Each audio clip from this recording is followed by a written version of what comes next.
Assalamualaikum warahmatullahi wabarakatuh. Nama saya Cindy Armelia Sari, kelas 11 IPA 1. Di sini saya akan menjelaskan tentang dominasi pemerintahan Belanda. A. Jalan tengah bersama Komisaris Jenderal. Setelah kembali ke tangan Belanda, tanah Hindia diperintah oleh badan baru yang diberi nama Komisaris Jenderal yang dipimpin oleh Gubernur Jenderal. Komisaris Jenderal ini dibentuk oleh Pangeran William VI yang beranggotakan 3 orang, yakni Cornelis Theodorus Elot, Arnold Ardian Buyskes, dan Alexander Gerard Philip Baron van der Capellen. Sebagai rambu-rambu pelaksanaan pemerintahan di negeri jajahan, Pangeran William VI mengeluarkan undang-undang pemerintah untuk negeri jajahan atau yang disebut dengan Regeringsreglement pada tahun 1815. Salah satu pasal dari undang-undang tersebut menegaskan bahwa pelaksanaan pertanian dilakukan secara bebas. Ketika melihat kenyataan di lapangan, ketiga komisaris jenderal itu bimbang untuk menerapkan prinsip-prinsip liberalisme dalam mengelola tanah jajahan di Nusantara. Hindia dalam keadaan terus merosot dan pemerintah mengalami kerugian. Kas negara di Belanda dalam keadaan menipis. Mereka sadar bahwa tugas mereka harus dilaksanakan secepatnya untuk dapat mengatasi persoalan ekonomi baik di tanah jajahan maupun di negeri induk. Sementara itu, perdebatan antara kaum liberal dan kaum konservatif terkait dengan pengelolaan tanah jajahan untuk mendatangkan keuntungan sebesar-besarnya belum mencapai titik temu. Dengan mempertimbangkan amanat undang-undang pemerintah dan melihat kenyataan di lapangan, serta memperhatikan pandangan kaum liberal dan kaum konservatif, Komisaris Jenderal sepakat untuk menerapkan kebijakan jalan tengah. Maksudnya, eksploitasi kekayaan di tanah jajahan langsung ditangani pemerintah Hindia Belanda agar segera mendatangkan keuntungan bagi negeri induk, di samping mengusahakan kebebasan penduduk dan pihak swasta untuk berusaha di tanah jajahan. Tetapi kebijakan jalan tengah ini tidak dapat merubah keadaan. B. Sistem tanam paksa. Pemerintah Belanda terus mencari cara bagaimana untuk mengatasi problem ekonomi. Berbagai pendapat mulai dilontarkan oleh para pemimpin dan tokoh masyarakat. Salah satunya pada tahun 1829, seorang tokoh bernama Johannes van den Bosch mengajukan kepada Raja Belanda usulan yang berkaitan dengan sistem dan cara melaksanakan politik kolonial Belanda di Hindia. Van den Bosch berpendapat untuk memperbaiki ekonomi di negeri Belanda di tanah jajahan. Oleh karena itu, penanam yang dilakukan para petani itu bersifat wajib. Kita, orang Indonesia, menyebut sistem ini dengan nama sistem tanam paksa. Konsep Bosch itulah yang kemudian dikenal dengan kultur stel sel atau tanam paksa. Dengan cara ini diharapkan perekonomian Belanda dapat dengan cepat pulih dan semakin meningkat.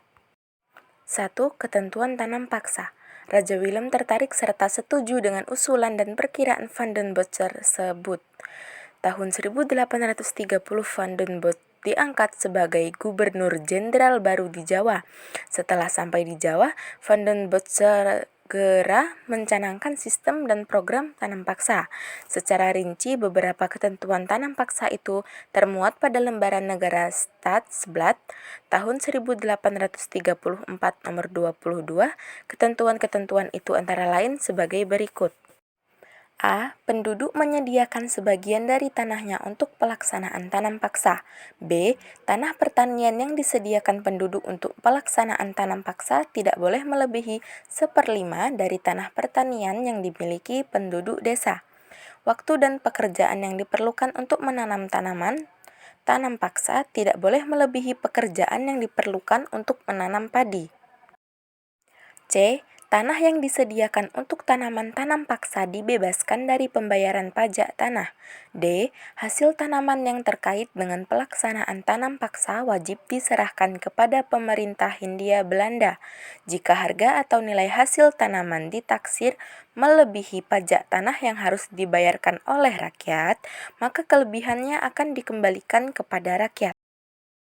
E. Kegagalan panen yang bukan disebabkan oleh kesalahan rakyat petani menjadi tanggungan pemerintah. F. Penduduk desa yang bekerja di tanah-tanah untuk pelaksanaan tanam paksa berada di bawah pengawasan langsung para penguasa pribumi, sedangkan pegawai-pegawai Eropa melakukan pengawasan secara umum. Dan G, penduduk yang bukan petani diwajibkan bekerja di perkebunan atau pabrik-pabrik milik pemerintah selama 65 hari dalam 1 tahun. 2. Pelaksanaan tanam paksa. Menurut Van den Bosch, pelaksanaan sistem tanam paksa harus menggunakan organisasi dan kekuasaan tradisional yang sudah ada. Dalam hal ini, para pejabat bumi putra, kaum priai, dan kepala desa memiliki peran penting berkaitan dengan pengerahan tenaga kerja melalui kegiatan seperti sambatan, gotong royong maupun gugur gunung, merupakan usaha yang tepat untuk dilaksanakan. Para penguasa pribumi dan juga kepala desa ini dalam menjalankan tugasnya juga mendapatkan bonus atau kultur prosenten dari pemerintah kolonial. Besaran bonus itu tergantung dari besar kecilnya hasil setoran kepada pemerintah kolonial. Sistem kultur prosenten inilah kemudian mendorong terjadinya berbagai penyelewengan dalam pelaksanaan tanam paksa.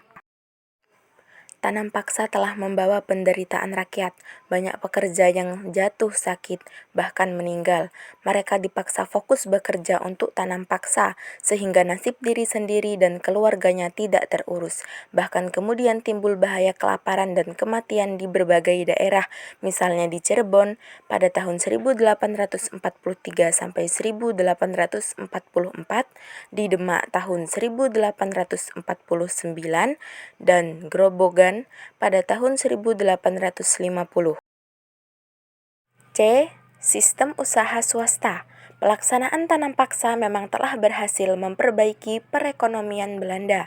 Kemakmuran juga semakin meningkat, bahkan keuntungan dari tanam paksa telah mendorong Belanda berkembang sebagai negara industri. Sejalan dengan hal ini telah mendorong pula tampilnya kaum liberal yang didukung oleh para pengusaha. Oleh karena itu, mulai muncul perdebatan tentang pelaksanaan tanam paksa. Masyarakat Belanda mulai mempertimbangkan baik buruk dan untung ruginya tanam paksa.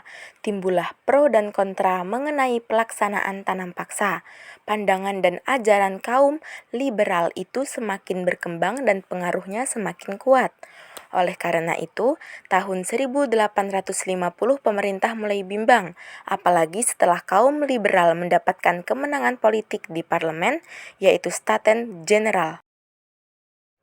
Kaum liberal berpendapat peranan pemerintah dalam kegiatan ekonomi harus dikurangi, sebaliknya perlu diberikan keleluasaan kepada pihak swasta untuk mengelola kegiatan ekonomi. Pemerintah berperan sebagai pelindung warga, mengatur tegaknya hukum, dan membangun sarana prasarana agar semua aktivitas masyarakat berjalan lancar. Kaum liberal menuntut pelaksanaan tanam paksa di Hindia Belanda diakhiri.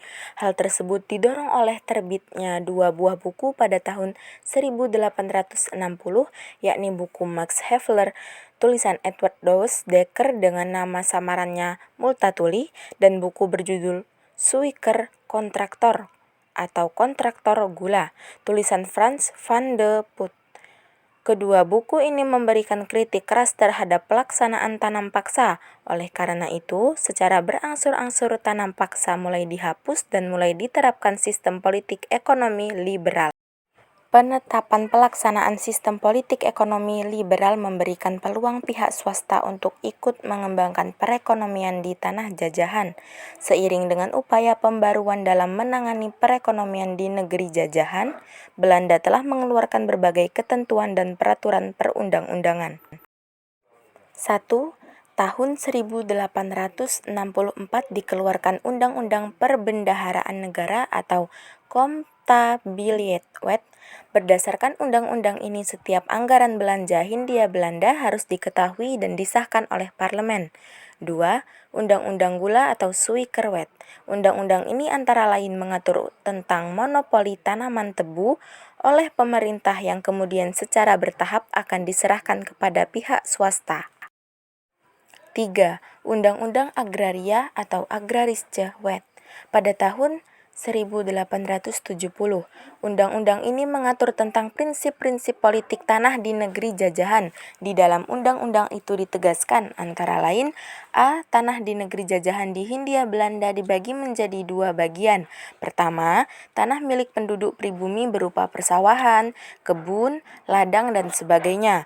Kedua, tanah-tanah hutan, pegunungan, dan lainnya yang tidak termasuk tanah penduduk pribumi dinyatakan sebagai tanah pemerintah. B. Pemerintah mengeluarkan surat bukti kepemilikan tanah. C. Pihak swasta dapat menyewa tanah, baik tanah pemerintah maupun tanah penduduk. Tanah-tanah pemerintah dapat disewa pengusaha swasta sampai 75 tahun. Tanah penduduk dapat disewa selama 5 tahun, ada juga yang disewa sampai 30 tahun. Sewa menyewa tanah ini harus didaftarkan kepada pemerintah. Sekian dari saya. Wassalamualaikum warahmatullahi wabarakatuh.